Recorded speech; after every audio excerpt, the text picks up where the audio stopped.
నమస్తే. నేను మీ బాబీ వర్ధన్. బీబీసీ వాయిస్ ఛానల్లోని కామెంటరీ బాక్స్ కార్యక్రమానికి స్వాగతం. మావిగన్ ఈ పేరు ఉచ్చరించాలంటే కొంత భయంగాను, ఆందోళనగాను, ఆసక్తిగాను ఉంది. ప్రజాస్వామ్య దేశంలో బలమైన ప్రతిపక్షం లేని చోట మీడియాని ప్రతిపక్ష పాత్ర పోషించి ప్రజలకు అండగా నిలబడాలనేది ఒక ప్రాథమిక సూత్రం. ఆ సూత్రాన్ని అనుసరించే అత్యంత వివాదాస్పదమైన మావిగన్ అనే అంశం మీద ఇవాళ ఈ ప్రత్యేక కార్యక్రమాన్ని చేస్తున్నాం. దీని పేరే కామెంటరీ బాక్స్. రెండు వైపులా మావిగన్ను సమర్థించే వాళ్ళు చెప్పే వాదన ఏంటి, మావిగన్ ఏంటి పిచ్చి అని చెప్పేవాళ్ళ ప్రతివాదన ఏంటి, ఈ అంశాలను మనం ఇవాళ కూలంకషంగా చర్చిద్దాం. ఇది మీడియా తన బాధ్యతను నిర్వర్తించే ఒక క్రతువులో భాగంగానే నేను ఈ పని చేస్తున్నాను. కొంతమంది దీని మీద అప్పటికే వ్యాసాలు రాశారు, వాద వివాదాలు జరుగుతున్నాయి. మావిగన్ను సమర్థించిన వాళ్ళ మీద ప్రత్యర్థులు దుమ్మెత్తిపోస్తున్నారు. మంచి న్యాయశాస్త్ర నిపుణుడు మాడభూషి శ్రీధర్ లాంటి వాళ్ళు రాసిన వ్యాసాల మీద అనేక చర్చలు జరిగాయి. చాలామంది వాటిని వ్యతిరేకించారు. అలాగే మంచి విశ్లేషకులు సోదరులు ప్రొఫెసర్ కె నాగేశ్వర్ చేసిన దాని మీద కూడా కొంతమంది దుమ్మెత్తి పోస్తున్నారు. అటువైపు కొందరు, ఇటువైపు కొందరు. అందుకే అసలు ఇదేంటి, ఈ మావిగన్ ఏంటి? ఈ మావిగన్ అనేది జగన్ సంధించిన మరో అస్త్రమా, లేకపోతే దీని వెనక ఏమన్నా వ్యూహం ఉందా అనేదాన్ని మనం కాస్తంత నిశితంగా లోతుగా పరిశీలించే ప్రయత్నమే ఇవాల్టి ఈ కార్యక్రమం. మచిలీపట్నం, విజయవాడ, గుంటూరు ఈ మూడు పదాల్లోని కొన్ని అక్షరాలు తీసుకున్న పదబంధం పేరే మావిగన్. ఇదేమి డిక్షనరీలో చూసాము, అక్కడ దానికి అర్థం దొరకలేదు అనే మాటలు చంద్రబాబు నాయుడు గారు చెప్తున్నారు. కానీ ఇది ఒక యాంక్రోనిమ్, అంటే ఒక ఎబ్రివేషన్ లాంటిది. ఈ మూడు నగరాలను కలిపితే ఒక మహానగరం, అంటే గ్రోత్ కారిడార్ ఏర్పడుతుందని జగన్మోహన్ రెడ్డి ప్లాన్ బి పేరుతో దీన్ని తెర మీదకి తీసుకొచ్చారు. ఇప్పటికే రాష్ట్ర అసెంబ్లీలో తీర్మానం చేసేసి ఇక్కడ ఓకే అయిపోయిన తర్వాత పార్లమెంటు ఉభయ సభల్లో దాని గురించి చర్చించి ఆఖరికి రాష్ట్రపతి ఆమోదముద్ర వేసి గజెట్లో కూడా అమరావతిని ఆంధ్రప్రదేశ్కు ఏకైక రాజధాని అని ముద్ర వేసిన తర్వాత కూడా ఏంటి ఈ పిచ్చి ప్రేలాపనలు అని చెప్పి వాదించేవాళ్ళు కొంతమంది ఉన్నారు. లక్షల కోట్లు పెట్టి అమరావతిని నిర్మించడానికి ఎంత టైం పడుతుందో తెలియదు. అయినప్పటికీ అటువైపే కూటమి నేతలు మొగ్గు చూపుతున్నారు. ఎందుకంటే అక్కడ ఒక సామాజిక వర్గానికి చెందిన వాళ్ళు ఎక్కువగా ఉండటం ఒకటి, అలాగే దీన్ని రాజధాని పేరుతో రియల్ ఎస్టేట్ బిజినెస్ చేయబోతున్నారని ఇటుపక్క విమర్శలు చేస్తూ వస్తున్నారు. కానీ మధ్యలో ప్రజలు ఏమనుకుంటున్నారు? ప్రజల పక్షాన మీడియా నిలబడాలి కనుక అసలు ప్రజల తాలూకు అభిప్రాయం ఏంటి, దేనిని ప్రజలు ఎక్కువగా విశ్వసించే అవకాశం ఉంది అనే దాని గురించి కూటమి నేతలు యథాతథంగా దీని మీద దుమ్మెత్తిపోస్తున్నారు. జగన్మోహన్ రెడ్డి చేసిన ఈ ప్రతిపాదన ఒక తొగ్గులకు చర్యగా ఎక్కువ మంది దీన్ని అభివర్ణిస్తున్నారు. సాక్షాత్తు గతంలో ఐఏఎస్ ఆఫీసర్గా చేసి అనేక పదవులు చేసిన లోక్సత్తా నాయకుడు జయప్రకాష్ నారాయణ కూడా జగన్ చేష్టలను తొగ్గులకు చేష్టలుగా అభివర్ణించారు. అలాగే ఏబి వెంకటేశ్వరరావు గారు ఐపీఎస్ ఆఫీసర్, ఆయన కూడా జగన్ మాట్లాడింది సామాన్యమైన మాట కాదు, దీని వెనక లోతైన అర్థం ఉందని కూడా ఇంకొక అర్థాన్ని ఆయన చెప్పారు. ఇక మంత్రులు, కూటమి నేతలు, మంత్రులు అనేక మంది అనేక విధాలుగా దీని మీద వ్యాఖ్యానాలు చేస్తున్నారు. ఇక జగన్మోహన్ రెడ్డిని ఐకానిక్ ఫిగర్గా ప్రేమించే వైఎస్ఆర్ కాంగ్రెస్ నేతల్లో పేర్ని నాని, అంబటి రాంబాబు, సీదిరి అప్పలరాజు, ధర్మాన ప్రసాదరావు ఇలాంటి పేర్ని నానిగారితో పాటు మరో నానిగారు వీళ్ళందరూ చెక్క భజన చేస్తున్నారు. మావిగన్ గొప్ప ఆలోచన, మా నాయకుడు మేధో మదనం చేసి మరి దీన్ని బయటికి తీసుకొచ్చారు అని చెప్పి వాళ్ళు సమర్థించుకునే ప్రయత్నాలు ప్రారంభించారు. రాష్ట్ర వ్యాప్తంగా దీని గురించి విశేషమైన ప్రచారం చేయడానికి వాళ్ళు కూడా ఒక ప్రయోగపు పూనుకున్నారు. ఇక్కడ వచ్చిన ఒకానొక గతంలో 5 సంవత్సరాల పాటు జగన్మోహన్ రెడ్డి ముఖ్యమంత్రిగా ఉన్నారు కదా, అప్పుడు 3 ముక్కల ఆట ఎందుకు ఆడారు? అదే కాలంలో ఈ మావిగన్ను ప్రవేశపెట్టి ఇప్పటికే గ్రోత్ కారిడార్గా దాన్ని చేసి రాష్ట్రాన్ని అభివృద్ధి పరుగులు పెట్టించవచ్చు కదా, అది ఎందుకు చేయలేదు? ఇప్పుడు కొత్తగా ఈ ప్రతిపాదన చేస్తున్నారంటే అమరావతి రాజధానిగా ఉండటం జగన్మోహన్ రెడ్డికి ససేమిరా ఇష్టం లేదు. అందుకే ఆయన ఈ కొత్త వ్యూహాన్ని పన్నుతున్నారు అని చెప్పి ఇటుపక్క వాదనలు వినిపిస్తూ ఉన్నాయి. దానికి కూడా జగన్మోహన్ రెడ్డి దగ్గర వేరే సమాధానం ఉన్నట్టు కనిపిస్తోంది. ప్లాన్ బి అన్నాను అందుకే. ఇప్పటికే మేము 3 రాజధానులు అంటున్నాం, అది ప్లాన్ ఏ. ప్లాన్ బిగా దీన్ని ప్రస్తావించడానికి ఇప్పటికిప్పుడు మనకి రాజధాని కావాలి. ఇప్పటికే దాదాపు దశాబ్దం దాటిపోయింది, పుష్కర కాలం దాటిపోయింది మన రాష్ట్రం విడిపోయి. ఇప్పటికీ మనకు రాజధాని అంటూ ఏమీ ఏర్పడలేదు. అందువల్ల అతి తొందరగా అతి తక్కువ ఖర్చుతో మీరు ఈ మౌలిక సదుపాయాలు సమకూర్చడానికే రాజధానికి 1,00,000 కోట్లు అంటున్నారు. ఆ తర్వాత భవనాలకు మరో 1,00,000 కోట్లు అంటున్నారు. ఇలా ఎన్ని లక్షల కోట్లు అమరావతి మీద పెడతారు? మిగతా ప్రాంతాల పరిస్థితి ఏంటి? గతంలో కూడా నేను 5 ఏళ్ల పాటు పాలన సాగించినప్పుడు వికేంద్రీకరణకే నేను ప్రాధాన్యతనిచ్చాను. విశాఖపట్నంలో ఎగ్జిక్యూటివ్ క్యాపిటల్, అమరావతిలో శాశ్వత సచివాలయము అలాంటివి అక్కడ నిర్మిస్తాం, అంటే శాసన రాజధాని. కర్నూలులో న్యాయ రాజధాని అని ఇలాగా వికేంద్రీకరణకు, ఆ వికేంద్రీకరణ అంశాన్ని శివరామకృష్ణన్ కమిటీ స్పష్టంగా చెప్పిందని ఆయన గుర్తు చేస్తున్నారు. సాక్షాత్తు ముఖ్యమంత్రి చంద్రబాబు నాయుడు శివరామకృష్ణన్ కమిటీ ఇక్కడే రాజధానికి అనువైన ప్రాంతం అని సూచించిందని ఆయన చెబుతుంటే, దాన్ని వేరేగా వక్రీకరిస్తూ లేకపోతే దానిలోని అంతరార్థాన్ని అవహేళన చేయడంతో పాటుగా అక్కడ ఏమేమి ఉందో అనే అంశాలను చెప్పే ప్రయత్నం చేస్తున్నారు జగన్మోహన్ రెడ్డి. అస్సలు రాజధాని అనేది ఒక మెగా సిటీ లాగా ఉండాల్సిన అవసరం లేదు. రాజధాని అనేది రాష్ట్రం మొత్తానికి మధ్యలో ఉండాల్సిన అవసరం లేదు. పైగా సారవంతమైన భూములన్నింటినీ కాంక్రీట్ జంగిల్గా మార్చి రాజధాని కట్టాల్సిన అవసరం లేదు అని శివరామకృష్ణ కమిటీ స్పష్టంగా చెప్పింది అని జగన్మోహన్ రెడ్డి గుర్తు చేస్తున్నారు. మరో ముఖ్యమైన అంశాన్ని కూడా ఆయన చెప్తున్నారు. కొన్ని ఉదాహరణలు కూడా శివరామకృష్ణన్ కమిటీ సూచించింది. ఉదాహరణకు మహారాష్ట్రలో బొంబాయి రాష్ట్రానికి మధ్యలో లేదు, అలాగే తమిళనాడు చెన్నై కూడా మధ్యలో లేదు, అలాగే వెస్ట్ బెంగాల్కి కాల్కటా కూడా మధ్యలో లేదు. అయినా సరే అవి రాజధానులు కాలేదా అని శివరామకృష్ణన్ కమిటీ ప్రస్తావించినట్టుగా జగన్మోహన్ రెడ్డి దాన్ని క్రోడీకరిస్తున్నారు. సో ఇలాంటి అనేక అంశాల సమాహారంతో ఇప్పుడు ఆయన అసలు ఆశ్చర్యం ఏంటంటే, ఒక ప్రక్క పార్లమెంట్లో దీని మీద చర్చ జరుగుతుండగా లోక్సభలో దానికి ఓకే చేశారు. ఆ తర్వాత రాజ్యసభకు వచ్చింది, అక్కడ కూడా మూజువాణి ఓటుతో దాన్ని ఓకే చేసిన సందర్భంలో ప్రత్యామ్నాయంగా సమాంతరంగా ఇక్కడ ఒక మీడియా సమావేశాన్ని ఏర్పాటు చేసి దాదాపు 2-3 గంటల పాటు ఈ మావిగన్ గురించే ఈయన ఇక్కడ మాట్లాడుతున్నారంటే, ఆయనకి ససేమిరా రాజధానికి చట్టబద్ధత రావడము ఇష్టం లేదు అమరావతి. అందువల్లనే ఆయన ఈ ప్రేలాపనలన్నీ చేస్తున్నారని కూటమి నేతలు దుమ్మెత్తిపోస్తున్నారు. అసలు దీంట్లో ఏమైనా పస ఉన్నదా? జగన్మోహన్ రెడ్డి చేసిన ఈ ప్లాన్ బిలో ఏమైనా పస ఉన్నదా? దీనికి ఏమైనా చరిత్ర ఉందా, లేకపోతే చారిత్రక నేపథ్యం ఉందా కదా, అదేమైనా ఉందా అంటే ఉంది అంటున్నాడు జగన్మోహన్ రెడ్డి అండ్ వైసీపీ సంబంధించిన శ్రేణులు. దానికోసం ఒక విజయ గాథను, అంటే సక్సెస్ స్టోరీ అంటాం కదా మనం జర్నలిజంలో, అలాంటి ఒక దాన్ని వాళ్ళు బయటికి తీసుకొచ్చారు. ఏంటి అదంటే నోయిడా పేరు మనకి ఇప్పుడు చాలా పాపులర్, అది ప్రపంచవ్యాప్తంగా చాలా పెద్ద విశ్వనగరంగా ఎదిగిన ఒక నగరం.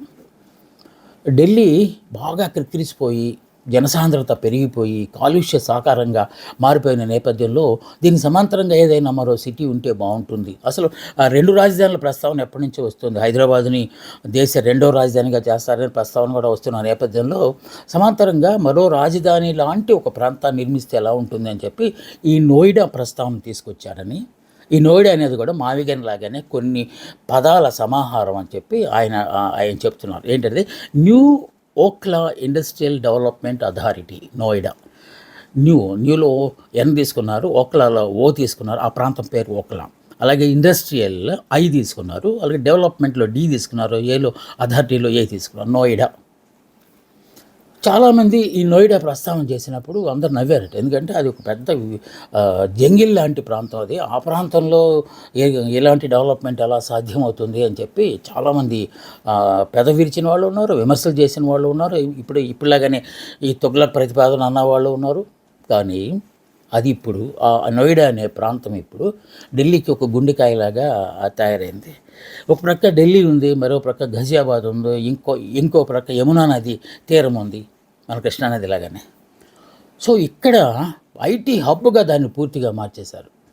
సో మీడియా మొత్తం, ఢిల్లీలో ఉన్న మీడియా మొత్తం నోయిడాకి వెళ్ళిపోయింది. మదర్ డైరీ అంటే మన అమూల్ కంటే ఇంకా పెద్దదిగా భావించే మదర్ డైరీ కూడా అక్కడే పెట్టారు. అనేక ఇండస్ట్రియల్ కారిడార్స్ అక్కడ వచ్చాయి. ఐటీకి అది హబ్గా మారిపోయింది. ఇప్పుడు అది నోయిడా అనేది, ఒకప్పుడు పిచ్చి మొక్కలతో ఉన్న నోయిడా అది విశ్వనగరంగా మారింది. సో రాజధాని కూడా మన ఇప్పుడు అమరావతి కూడా ఆ విధంగా చేయవచ్చా అనేదాన్ని ఇప్పుడు చంద్రబాబు నాయుడు గారు ప్రస్తావిస్తారో లేదో చూడాలి. కానీ బట్ జగన్మోహన్ రెడ్డి మాత్రం ఈ నోయిడా అనేదాన్ని మావిగన్కి ప్రేరణగా చెప్తున్నట్టుగా కనిపిస్తుంది. సో ఒకప్పుడు ఏమీ లేదని భావించిన నోయిడా ఇప్పుడు విశ్వనగరంగా ఎలా ఎదిగిందో, ఈ 3 ప్రాంతాలు కనుక మనం యాడ్ చేస్తే మచిలీపట్నం, విజయవాడ, గుంటూరులో కలిపితే గుంటూరు విజయవాడ ట్విన్ సిటీ లాగా, హైదరాబాద్ సికింద్రాబాద్ లాగా మారుతాయి. సో గొప్ప నేషనల్ హైవేలు ఎక్కడి నుంచి ఏర్పడతాయి, అన్ని రాష్ట్రాలకు లింక్ ఎక్కడి నుంచి ఏర్పడుతుంది. విజయవాడ లాంటి ప్రాంతం అంటే ఇక దక్షిణ మధ్య రైల్వేలో ఉన్నప్పటికీ అది దేశం మొత్తానికి ఒక గుండెకాయలాగా ట్రాన్స్పోర్ట్కి ఉంటుంది. సో ఇన్ని సానుకూలతలు ఉన్న చోట, పైగా తక్కువ ఖర్చుతో ఇప్పుడు ఆల్రెడీ డెవలప్డ్ ప్రాంతాలు అవి, ఆ ప్రాంతాల్లో తక్కువ ఖర్చు అంటే 20,000 కోట్ల రూపాయలతో బ్రహ్మాండమైన రాజధాని మనకు వచ్చేస్తుంది. అమరావతి విషయంలో నేను వ్యతిరేకించడానికి ప్రధానమైన కారణం ఏంటంటే అక్కడ అది ఎప్పటికి పూర్తవుతుందో తెలియదు, మనం అనుకున్న ఆ స్వప్నం ఎప్పటికి సాకారం అవుతుందో తెలియదు. అందుకే ఇప్పుడు సూక్ష్మంలో మోక్షంలా దీన్ని కనుక అభివృద్ధి చేస్తే చాలా బాగుంటుంది అనేది జగన్మోహన్ రెడ్డి వ్యూహంలా ఉంది. దీనిలో కొంత లోతుగా మనం విశ్లేషణ చేయగలిగితే నోయిడా సక్సెస్ స్టోరీని దీంతో అసలు కంపేర్ చేయవచ్చా? అది ఏమి లేని చోట నోయిడాని నిర్మించారు కదా. అలాంటిది ఇప్పుడు ఆల్రెడీ ఉన్న మచిలీపట్నం ఓడరేవు కావచ్చు, లేకపోతే విజయవాడ పెద్ద రైల్వే జంక్షన్ కావచ్చు, గుంటూరు పారిశ్రామిక కేంద్రం కావచ్చు, ఈ 3 కలిపిన తర్వాత వచ్చిన మావిగన్ నోయిడాతో పోటీ పడుతుందా, లేకపోతే అది ఇది ఒకేలాగా ఉంటాయా అనే దాని మీద కూడా చర్చ జరగాల్సి ఉంది. సో మొత్తానికి ఒక కేస్ స్టడీని అయితే ఆయన తీసుకొచ్చి జనం మీద వదిలినట్టు కనిపిస్తుంది. నోయిడాకి ఢిల్లీ ఉన్నట్టే ఇక్కడ కూడా మనకి 3 ప్రధానమైన నగరాలలో 3 సిటీలు ఉన్నాయి కనుక శివరామకృష్ణన్ కమిటీ చెప్పిన దానికి ఇది కరెక్ట్గా సరిపోతుంది. ఒకే చోట ఫెర్టైల్ ల్యాండ్స్ అంటే సారవంతమైన భూములు, 3 పంటలు పండే భూములను అన్యాయంగా పాడు చేసేసి, ఆయన ఒక మాట కూడా అన్నారు శివరామకృష్ణన్ కమిటీలో, రైస్ బౌల్ ఆఫ్ ఆంధ్రప్రదేశ్ అని ఆ ప్రాంతాన్ని, ధాన్యాగారం ఆ ప్రాంతాన్ని కాంక్రీట్ జంగిల్లాగా మార్చేదానికంటే ఇప్పుడే ఉన్నదాన్ని కొంత మెరుగుపరిస్తే అద్భుతమైన రాజధాని మనకు వస్తుంది కదా. అదే నేను చేస్తున్న మావిగన్ ప్రతిపాదన అని చెప్పి ఆయన చెప్తున్నారు. ఇప్పటికే తాత్కాలికాల పేరుతో హైకోర్టు కట్టారు, సచివాలయం కట్టారు, ఇంకా చాలా నిర్మాణాలు పూర్తవుతున్నాయి. అక్కడ ప్రధానమంత్రి వచ్చి నిర్మాణ పనులకు ప్రారంభోత్సవం చేసినప్పుడు, శంకుస్థాపన చేసినప్పుడు అసలు ఏమీ లేని పరిస్థితి. ఇప్పుడు విపరీతమైన ఐకానిక్ టవర్స్ కానీ, బిల్డింగ్లు కానీ అన్నీ చక్క జరుగుతున్నాయి. 29 నాటికి ఒక రూపం వస్తుంది. 28 నాటికి ప్రధానమంత్రిని పిలిచి 3వసారి దీన్ని ప్రారంభింపజేస్తానని చెప్పి చంద్రబాబు నాయుడు ఘంటాపథంగా చెప్తున్న నేపథ్యంలో మళ్ళీ వెనక్కి తీసుకెళ్ళిపోయి ఈ మావిగన ప్రస్తావన ఏంటి, పిచ్చి ప్రేలాపనలుగా, ఈ పిచ్చి ప్రేలాపనలు లేకపోతే బఫూన్ చేష్టలు అని ఎవరెవరో అనడం కాదు. సాక్షాత్తు జగన్మోహన్ రెడ్డి సోదరి షర్మిలారెడ్డి గారు కూడా మావిగన్ జోకర్ అని జగన్మోహన్ రెడ్డిని ఒక నామకరణం చేశారు. బహుశా అది వేరే వాళ్ళు చెప్పించిన మాట అని చెప్పి వీళ్ళు సమర్థించుకున్నప్పటికీ ఆవిడ ఎప్పటి నుంచో జగన్మోహన్ రెడ్డి చేస్తున్న కొన్ని చర్యలని ఎండగడుతూ వస్తున్నారు. అందులో భాగంగానే మావిగన్ మీద కూడా ఈ విమర్శ చేశారని మనం అర్థం చేసుకోవాలి. ఏదేమైనా ఇప్పుడు మావిగన్ అనేది అందరినీ ఆలోచింపజేస్తుంది. చాలామంది ఏమంటారంటే అది ఎవడ పట్టించుకోవట్లేదు అన్నారు. సాక్షాత్తు ముఖ్యమంత్రి ప్రతిరోజు మావిగన్ గురించి మాట్లాడుతున్నాడు. 1000 మంది సైకోలు వచ్చినా సరే ఆయన ఏకంగా ఈయనకి పేటెంట్ రైట్ ఉన్నట్టుంది ఆయన్ని సైకో అనడానికి. జగన్మోహన్ రెడ్డి లాంటి 1000 మంది సైకోలు వచ్చినా కూడా రాజధానిని ఇంచి మాత్రం కదల్చలేరు అని ఆయన పదే చెప్తూ వస్తున్నారు. ఈ మధ్యకాలంలో జరిగిన ఒక తాజా సంఘటన ఏంటంటే మన ఆంధ్రప్రదేశ్ ఎంపీలు లోకేష్ నేతృత్వంలో రాష్ట్రపతి ముర్ము గారిని కలిసి ఆవిడకి ధన్యవాదాలు తెలియజేశారు. అమ్మా, మీ హయాంలో మా రాజధానికి రాజముద్ర రావడం, గజెట్లో దాన్ని ప్రచురించడం మాకు చాలా ఆనందంగా ఉందంటే, ఆవిడ కూడా దార్శనిక ముఖ్యమంత్రి చంద్రబాబు నాయుడు గారి ఆధ్వర్యంలో, నేతృత్వంలో, నాయకత్వంలో ఆంధ్రప్రదేశ్ పరుగులు పెడుతుంది, ఆల్ ది బెస్ట్ అని ఆవిడ చెప్పినట్టు కూడా మనకి మీడియా సమాచారం ఉంది. ఇంత నేపథ్యం ఉన్న చోట సడన్గా ప్లాన్ బి అంటూ అసలు మొత్తాన్ని ఆయన మార్చేసి ఎలా చేస్తే బాగుంటుంది అని చెప్పడానికి, ఆ బి అనడంలోనే పెద్ద వ్యూహం ఉంది అని చెప్పి మనం ఇంకా బి అంటే మనం మామూలుగా తేనెటీగ అంటాం కదా, తేనెటీగ కుట్టడం అంటే అది చాలా మనకి తేనెటీగని ఒకటే కదా కుట్టిందని, కానీ అది ఎంత సలుపుతుందో ఈ మావిగని కూడా అంతే సలుపుతుంది జనాలందరినీ. అసలు అవునా ఇదేంటి కొత్తగా ఉంది అని చెప్పి అందరూ ఆలోచించాలి. అంటే అన్ఫార్చునేట్లీ కొన్ని సందర్భాల్లో కొన్ని విపరీతంగా ఆకర్షిస్తాయి జనాల్ని. సో అందుకే ఆయన ఈ విచిత్రమైన పేరు పెట్టారేమో మావిగన్ అనేదానికి. దానికి డిఫెన్స్ కూడా మనం ఇందాక మాట్లాడాం కదా, మన ఇది నోయిడా గురించి. కూటమి మాత్రం అసలు జగన్మోహన్ రెడ్డి అనే వ్యక్తి అమరావతికి ఎప్పటి నుంచో విరోధి. అక్కడ రైతులు ఉసురు పోసుకున్నాడు, ఆడవాళ్ళను అన్యాయంగా వీధిపాలు చేశాడు. ఇప్పుడు ఎలాగైనా సరే కూటమి నేతలు చిత్తశుద్ధితో ప్రయత్నించి తీర్మానం చేసి అక్కడ కూడా ఒప్పించి, ఈ తీర్మానము పార్లమెంట్లో దాని గురించి కూడా జగన్మోహన్ రెడ్డి వ్యాఖ్యలు చేశారు. ఇప్పుడు తీర్మానం చేసి పంపించారు కదా. గతంలో మనం అదేంటి రాష్ట్రానికి ప్రత్యేక హోదా గురించి కూడా తీర్మానం చేసి పంపించాము, అయిందా? అవ్వలేదు కదా. అంటే మన తీర్మానానికి ఏమాత్రం వాల్యూ లేదు కదా అని ఆయన ఇంకొక హోదాను తీసుకొచ్చారు. పార్లమెంట్లో ఇప్పుడున్న మెజారిటీకి పార్లమెంట్లో ఇది ప్రతిపాదన చేశారు. రేపు వచ్చే దాంట్లో ఏమైనా మార్పులు చేర్పులు వస్తే మళ్ళీ ప్రతిపాదన మళ్ళీ ప్రవేశపెట్టి మళ్ళీ చర్చించి మళ్ళీ దాన్ని మార్చడానికి వీలుంటుంది కదా. రాజ్యాంగాన్ని మనం 160 సార్లు మార్చాం కదా అని దానికి కూడా ఆయన సిద్ధపడిపోయినట్టుగా కనిపిస్తుంది. దాన్ని బట్టి అక్కడ అలాంటి వ్యాఖ్యలు చేస్తున్నప్పుడే జగన్మోహన్ రెడ్డికి అమరావతి అంటే ఏమాత్రం ఇష్టం లేదు అని చెప్పి ఒక వాదన బలపడిపోతుంది. నిజమే కదా.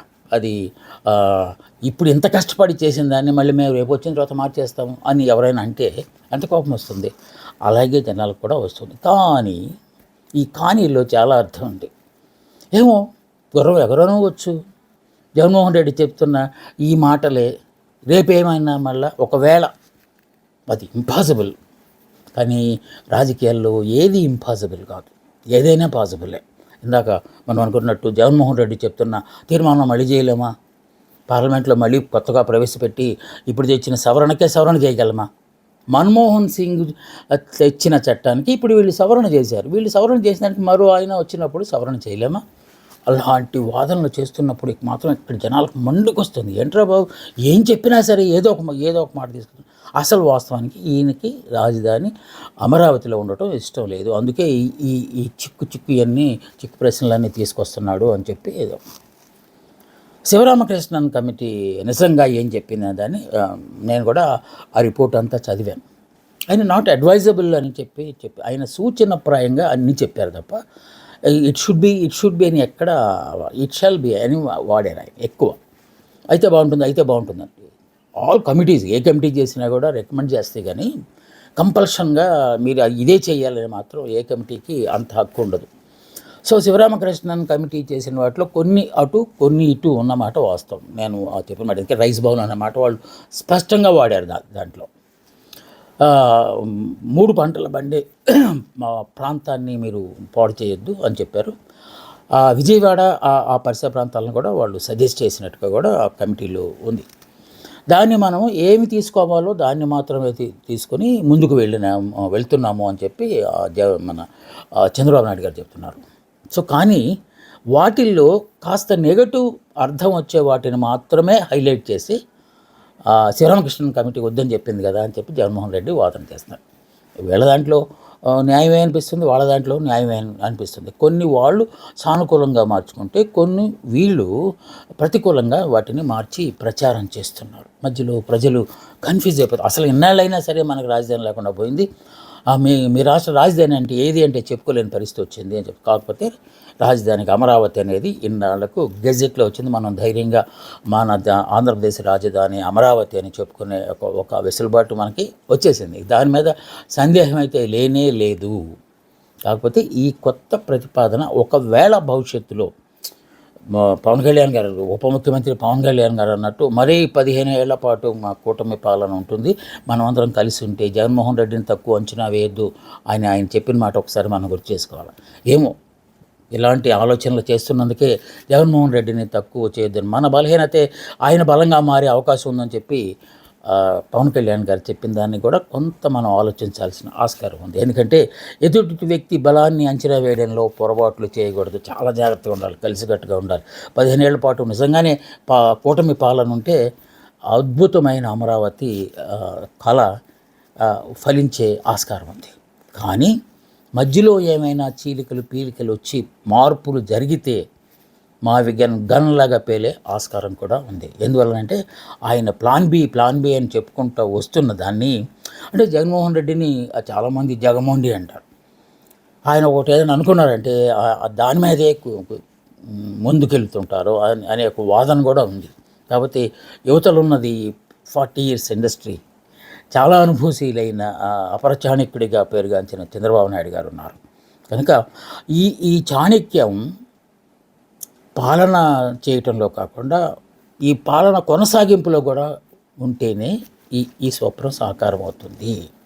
ప్రజలు సడన్గా వినగానే చెప్పేదంటే లక్షల కోట్లు ఖర్చు పెడతారట, మళ్ళీ మనం ట్యాక్సీల రూపంలో మనమే కట్టాల్సి వస్తుంది, ఇలాంటి మాటలు ప్రక్క వ్యక్తులు చెప్తూ ఉంటే అవునేమో అనుకుంటే, సో అలాంటి అపోహలు ప్రజల మనసుల్లోంచి తొలగించడానికి మీ దగ్గర ఒక ప్రణాళికాబద్ధమైన వ్యూహం కూడా ఉండాలి. ఎందుకంటే అవతల ప్రక్క ప్లాన్ బి పేరుతో మావిగన్ వ్యూహం తెర మీదకి వచ్చినప్పుడు దానికి ప్రత్యూహం కూడా మనం చేయాల్సిన ఆస్కారం ఉంది. సో చిన్న పామునైనా పెద్ద కర్రతో కొట్టాలంటారు కదా. సో ఇక్కడ మావిగన్ అనే ఒక దాన్ని ఏమనాలి, ఒక వింత పదార్థం మన ముందుకు వచ్చింది కనుక దాన్ని ఏ విధంగా విచ్ఛిన్నం చేయాలో, లేకపోతే ప్రజల మనసుల్లో నుంచి ఆల్రెడీ ప్రజల మనసుల్లోకి జగన్మోహన్ రెడ్డి ఎక్కించేశాడు. ఇప్పుడు దాని మీదే చర్చ జరుగుతుంది. మీడియాలో ఎంత కదన్నా సోషల్ మీడియాలో అటువైపు ఇటువైపు వాదోపోదాలు జరుగుతున్నది. వద్దనుకున్నా కూడా దాని గురించి ప్రస్తావించాల్సిన పరిస్థితి ఏర్పడింది. వాస్తవానికి నేను మావిగన్ దాని మీద అసలు ప్రస్తావించకూడదు అనుకున్నాను. ఎందుకంటే ఎంత బ్యాలెన్స్గా మాట్లాడినా కూడా కొంతమందికి అవి ఇష్టం ఉండలేదు. సో నేను ఇందాక మన ఉపోద్ఘాతంలో చెప్పినట్టు ప్రజాస్వామ్యంలో ప్రతిపక్షం అనేది ఉంటేనే సజావుగా పాలన వెళ్తుంది. ఎందువల్లంటే ఒకవేళ అధికార పార్టీ అనేది కొన్ని తప్పిదాలు చేస్తే సరైన సూచనలు చేసి వాళ్ళని సజావుగా పాలన సాగించేలాగా చేయాల్సిన బాధ్యత ప్రతిపక్షాల నుండి. కానీ మన దురదృష్టం ఏమిటో కానీ మన రాష్ట్రంలో ప్రతిపక్షం అనేది లేదు, ఉన్నా కూడా అది అసెంబ్లీలో లేదు. అందువల్ల మీడియానే ప్రతిపక్ష పాత్ర పోషించాలి. సో బాధ్యతాయుతమైన పౌర సమాజం కూడా ఈ విషయంలో ప్రజల్లో అపోహలు తొలగించి దేనివల్ల మేలు ఎక్కువగా జరుగుతుందనే దాన్ని విస్తృతమైన ప్రచారం కల్పించాల్సిన అవసరం ఉందని చెప్పి BBC వాయిస్ ఛానల్ ప్రగాఢంగా నమ్ముతోంది. అందువల్ల మావిగన్ అనేది ఒక 3 పదాల కలయిక మాత్రం కాదు, ఏదో వ్యూహం దాని లోపల ఉంది అనేదాన్ని తప్పనిసరిగా ప్రజలందరూ నమ్మేలాగా మనం చేయాల్సి ఆస్కారం. చూడాలి, ఎన్నికలు వచ్చిన తర్వాత, రేపు ఎన్నికల్లో 29లో ఎన్నికలు వచ్చిన తర్వాత మళ్ళీ డీలిమిటేషన్ అంటున్నారు, ఒకేసారి పార్లమెంటుకు మన అసెంబ్లీలు కూడా ఎలక్షన్ అంటున్నారు. అటు ఇటు ఏవైనా తేడాలు వస్తే బృహత్తర ప్రాణాలకే ప్రమాదం ఉండే ఆస్కారం ఉన్నది. సో అవి జరగకుండా ఉండాలని నేతలు ఏమైతే అనుకుంటున్నారో, ముఖ్యంగా ప్రజలు ఏమనుకుంటున్నారో, ప్రజల అవసరాలు ప్రజాభిష్టాలు నెరవేరేలాగా పాలన కొనసాగాలని, మనం అనుకున్న ఈ అనేకమైన లక్ష్యాలు నెరవేరాలని మనం కూడా ఇది మావిగనాన్ని ప్లాన్ బి మీద జగన్మోహన్ రెడ్డి చేస్తున్న వ్యూహానికి సంబంధించిన కామెంటరీ. మీకు నచ్చిందని మీరు నెగిటివ్ కామెంట్లు చేస్తే నేనేం చేయలేను, కానీ నేను చేసిన దాంట్లో ఎక్కడైనా బ్యాలెన్స్ తప్పినట్టు మీకు అనిపిస్తే నిర్భయంగా మీరు కామెంట్ చేయొచ్చు. నేను వాటికి సమాధానాలు చెప్పడానికి ప్రయత్నిస్తాను. నమస్తే, మీ బాబీ వర్ధన్.